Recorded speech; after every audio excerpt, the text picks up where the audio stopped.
The Britman and myself just watched Night of the Creeps for the first time. What did we think about it? Let's get into it. Thrill me.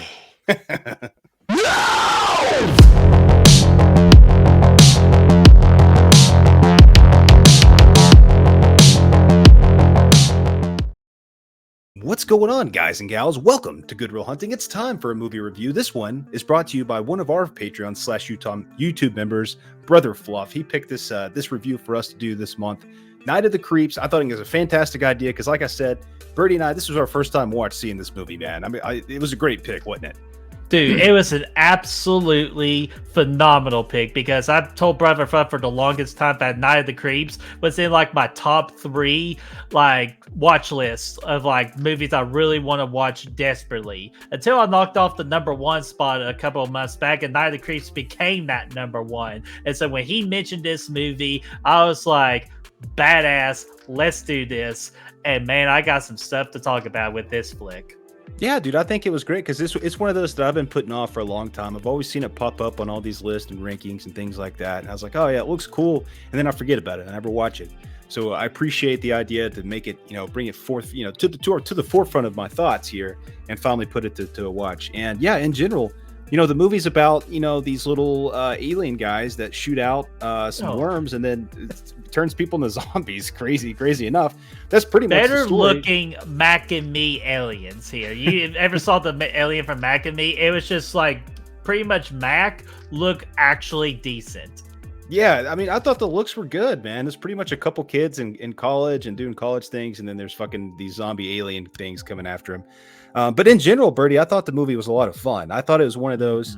This came out in 1986, the same year that Jason Lives did, which to me, I think is just like that year they knew how to have fun with their horror movies, and that's what you get here. This movie was very self-aware, had fun with the premise, didn't take itself seriously, all while still being a really good callback to other movies of the decade or two, the 70s and the 80s. Oh yeah, most definitely. Of course, we gotta thank one individual that made this movie the way it is. It's going to be your new nickname, Brad, or shall I call you the Bradster? I thought about you immediately. When it's like the Bradster, it's like, oh, I'm so calling Brad the Bradster from now on. You call me Birdie, you son of a bitch. Welcome to my time. It's my time now. What's up, Bradster? See, I think it's badass. I already changed my license plate to the Bradster. I think it's a really good touch. Ruining I like it all a lot. The fun, of course. So. We should have changed my name right here to the Brad. I like that. The Bradster. I like that. That guy was a hoot, man. That guy was crazy. Oh man, but come on, we kid here. We all know who we love in this movie, and that's pretty much my father role model, who I want to be like. If I get to be a dad someday, I want to be like this guy. That's our boy Tom Atkins, man. Thrill me. He was the absolute star of this show. He was pretty much still Dan Chalice in this thing too. Which, if you're a fan of Dan Chalice from Halloween 3. You're going to get pretty much more of that character in this movie. When he wakes up, especially that dream sequence. Holy crap. I was like, this is the most Tom Atkins thing I've ever seen. Yeah, what's he doing? He's sitting there on the beach. He's got some cold drinks. He's got ladies all around him just having a good time, And then it turns weird real quick and there's a fucking alien there. But before that, it was really cool. And it was the most Dan Chalice dream you'll ever see. So I liked it for that. But pretty much he was still the same dude. Like, he carries the movie. None of the other characters are really anything to write home about. There's a couple decent moments, but they're all pretty much what you'd expect from an 80s kind of like B movie, Right. They're fine. But Chalice carries this thing. He's what makes it, he's what makes it fun. He's what really just drives it. And I said Chalice, but it's really Tom Atkins, the legend. It's the same person. It's like Tom Atkins' real life persona is Dr. Chalice. Like, who we kidding here? And he was rocking the damn Dr. Samuel Loomis jacket throughout half the movie. He was wearing the trench coat. I think that was a callback. I don't know for sure. But there were a lot of callbacks to other movies in this. There was a Carpenter reference, a Romero reference, a couple other things that popped up that I kept saying, a couple little things like that. There was the cat named Gordon that I don't know if that was a callback to Friday the 13th 4 or not, but it seemed like it to me. With everything else Pet going Cemetery on. Before it even became Pet Cemetery, a lot of clues and all of that. So I thought all that was great. And speaking of which, of the looks of the zombies and the dog and the cat, I definitely thought the practical effect work in this is very solid for its time. Yeah, it was very solid actually. I thought it all looked really good, the aliens looked good, the worms were cool. You know, they were kind of creepy. I saw a lot of worms going into a lot of holes, Birdie, in this movie. Oh, the anatomy of the human hole returns again. Yeah. Luckily, these worms weren't related to Jason Voorhees, but same effect, really, though. It really didn't matter. I mean, it could have been Jason Voorhees. It could have been these guys from space. It doesn't really matter. The same effect. But yeah, they were nasty little motherfuckers. Oh, yeah, absolutely. And do you know who wasn't a nasty motherfucker? Who's that? Because I'm getting ready to tell you. It is the beauty that the girl that plays Cindy. Her name is Jill Whitlow. And my gosh, she could just take my heart.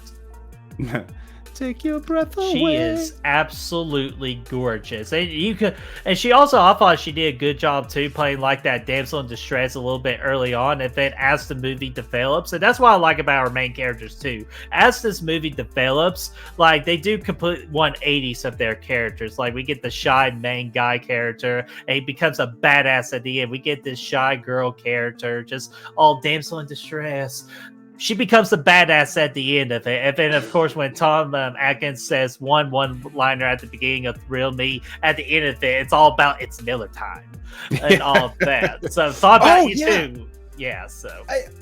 And dude, that had to be a fucking callback to Halloween 2, where he turns the gas on and lights the match, and then he fucking blows up with the damn with the jacket. He was still wearing that trench coat, but that's beside the point.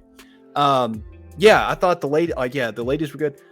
I thought the dude on crutches, he was hanging out in the boiler room with Mick Foley for too long. But other than that, he was good. Like, he was actually one of the more fun characters other than Dan Chalice was the crutch boy. He was a good time. But yeah, just in general, I really just had fun with it. Yeah, and speaking of Crush Boy, this is actually my last thought, and then I got all I pretty much wrote down here. The Crush Boy, actually, I thought gave one of the best speeches I've ever heard in my entire life. About how he's like, why are you so funny? Like, why are you not taking things seriously? And then he gives this whole thing about I don't treat things seriously, because if I'm serious, I would get depressed. But if at least I'm having a good time in life, I can be happy with it. And I thought that was a good, solid little motivational speech. I wouldn't say it's like on Rocky Balboa, because trust me, that's the greatest speech in movie history. But this will probably be one of my most underrated speeches of all time. Yeah, fair, man. That's fair. Yeah, it was solid. But yeah, man, I mean, that's really about it. There wasn't much I didn't really like about the movie. I think the story there wasn't much of of an actual kind of like story to go along with the aliens and stuff, but that's fine. I mean, you're just there to see aliens and shit anyway. And flamethrowers. I did mention there's a fucking flamethrower in this thing, which I didn't see coming. You like sauerkraut, you son of a bitch. Yeah. Ah! That was fucking cool, and they were blasting heads off and like shooting with the flames and all that. That was really neat. Yeah, I like that quite a bit there. Yeah, me too, man. And also, I'm glad that no animals were harmed in the making of this film, especially with the whole sex with the farm animals. Yeah, I'm glad we didn't get to that point. I was hoping that we didn't have to see that, but luckily we skipped that would have that been bad. So. Let's talk about beasting. Okay, we're not going to go down that rabbit hole again. Damn it, go quit mentioning animals. Other than that, Brad, do you have anything else you want to say about this badass, awesome film? No, a great pick. Glad that I finally got around to it, and yeah, it's a good, it was a good one. Yeah, absolutely, Brother. If you haven't seen it, I would recommend.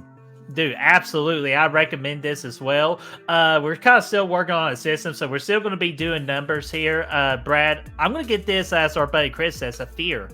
I'll do a 4 as well. I'll match you at a 4. I like that. I think that's a good spot for it. So 4 out of 4. If this, for some reason, gets to hit the theater in the future, definitely go see this in the theater. You're going to, which I doubt it, but definitely rent it, buy it, whatever you want to do to watch this movie, highly suggest it. Yep, I would too. And if you want to have a Patreon pick, our links down there are going to be, you could find our Patreon down there, the YouTube memberships. That's all. You can already find that pretty easily. But you can get on the list to pick a movie review every month as well. This was a good start. Spin that damn wheel. That's how we determine it here. But yeah, Brother Fluf, again, thank you so much. We are so looking forward for more of the reviews we're going to be doing for our fellow Patreon and YouTube membership members. But until that time comes, I want to know from you guys, What did you all think about this classic from 1986, Night of the Creeps? You think this is a badass awesome time, or did you not enjoy this movie? Let us know in the comment section down below. Let's get that discussion rolling. If you want to help us find the good reels, all of our links are right down there in the description. Go out there and check them out. Yeah, absolutely. Until then, I know Brad wants to get a freaking Miller in him, and I'm just going to let him thrill me. Miller time.